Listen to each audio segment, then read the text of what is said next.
Okay, Assalamualaikum warahmatullahi wabarakatuh. Okay, hari ni kita nak sambung balik kelas kita dah. Kita lah ni berada di bab 3. Kita baru masuk minggu lepas ke. Bab 3 project brief. Okay, ringkas saya bubuh PB dah. Project brief. Okay, kita panah balik yang minggu lepas. Project brief ni apa? Project brief ni apa yang dimaksudkan sebagai project brief? Project brief ni perbincangan awal. Perbincangan awal siapa dia? Antara siapa? Antara perbincangan awal antara pengurus projek, boh lah. Pengurus projek dengan pelanggan.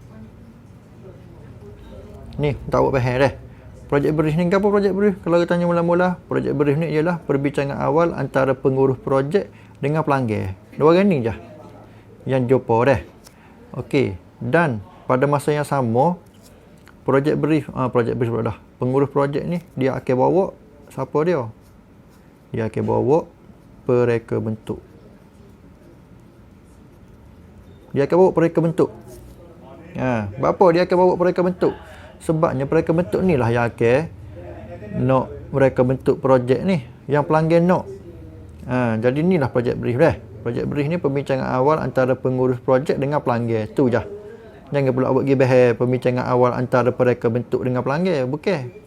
Dia tak ada ni dah. Tak ada ni. Pengurus projek dengan pelanggan sahaja. Cuma pengurus projek dia akan bawa pereka bentuk. Dah. Okey, tu project brief. Okey, seterusnya kita akan tengok ciri-ciri project brief dah. Ni yang minggu lepas dah dah.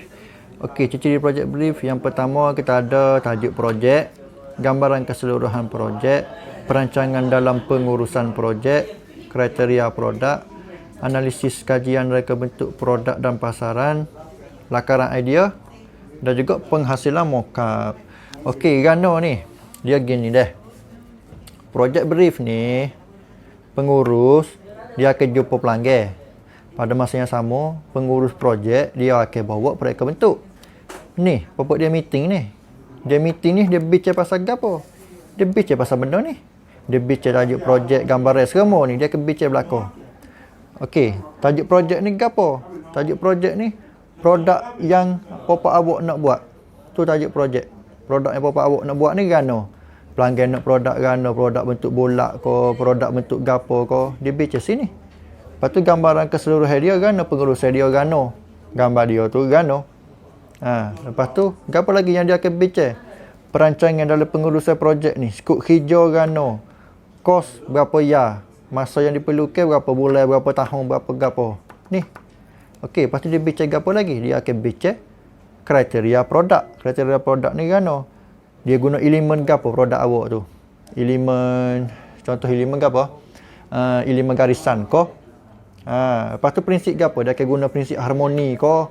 Warna ni nak harmoni ke, warna ni nak kontras ke gapo ko. Bincang masa ni.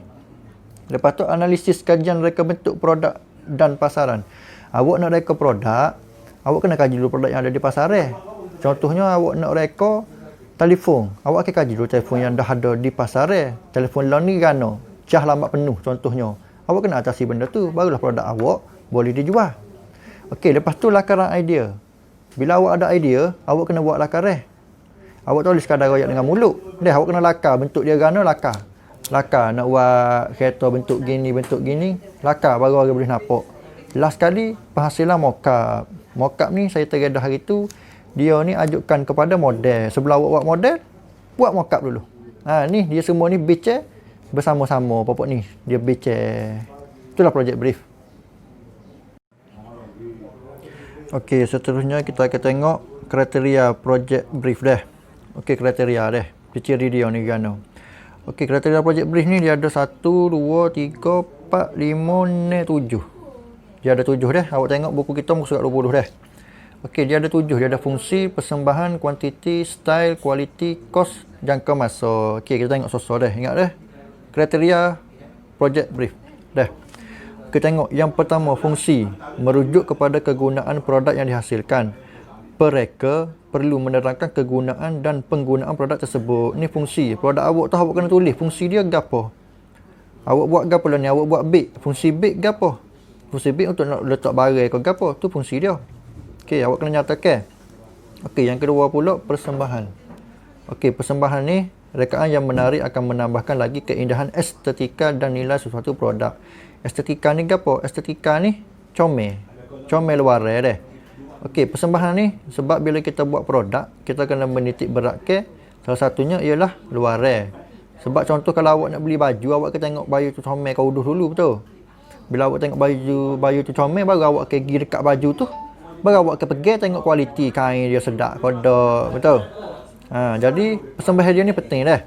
Awak kena nyatakan gano persembahan dia. Okey, yang ketiga kuantiti. Kuantiti ni berapa bilangnya?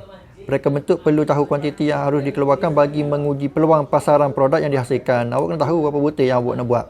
Awak nak buat big 20 butir ke, 30 butir ke, 100 butir ke, awak perlu tahu dah. Awak perlu tahu. Okey, lepas tu style ataupun gaya. Style gano yang awak nak buat? Elemen gapo? Prinsip gano? Style gano? Awak nak buat big style sanding tepi ke, big style dia ada zip ke, ada butir ke, awak kena nyatakan dalam ni. Okey, lepas tu kualiti. Kualiti dia ni setara mana biar awak ni? Mudah soyok ke? Teh air ke? Teh karat ke? Gapo ke? Okey, seterusnya kos. Kos awak kena nyatakan. Berapa kos yang awak perlukan untuk buat sebutir beg? Contohnya. Kena nyatakan dah. Last kali, jangka masa. Berapa lama awak boleh siap projek awak ni? 20 butir beg ni berapa lama? Awak kena tahu. Awak kena nyatakan. Inilah semuanya kriteria projek brief yang awak akan buat.